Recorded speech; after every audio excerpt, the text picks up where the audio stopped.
ইলাহা ইল্লাল্লাহ, লা ইলাহা ইল্লাল্লাহ। দেখেন কি রব পেয়েছেন, বেদুয়ার মহিলার পুরুষ। কোরআনটা পড়ো, দেখো কি পেয়েছো, কার থেকে দূরে। মা গররাকা বিরাব্বিকাল কারীম ইয়া নাস, কিসে তোমার এত দয়ালু রব থেকে তোমাকে দূরে রেখেছে? কি তোমার রবের দয়া দেখবে? বলছেন যে ফাউলাইকা ইউবাদদিলুল্লাহু সাইয়্যাতিহিম হাসানাত, বলছেন যে আল্লাহ তোমার অপরাধকে নেকিতে পরিবর্তন করে দেবে। তোমার জিনা এটা নাকি নেকি হয়ে যাবে, তোমার মদ এটা নাকি নেকি হয়ে যাবে।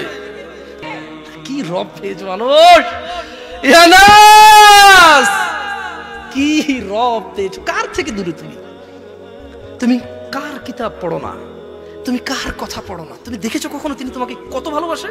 তিনি বলছেন ওয়া কানা আল্লাহু গফুরার রহিমা, তিনি বলছেন নিশ্চয়ই আল্লাহ অতীব দয়ালু ক্ষমাশীল। তাহলে তিনি তোমার অপরাধকে নেকিতে পরিবর্তন করবে কখন বলো তো?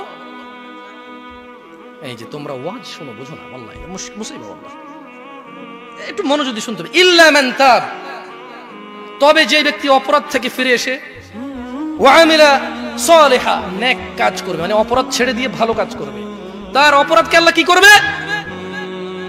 কি করবে? কেন নেকিতে পরিবর্তন করবে? ওয়া কানা আল্লাহু গফুরার রহিমা, কারণ আল্লাহ অতীব দয়ালু ক্ষমাশীল।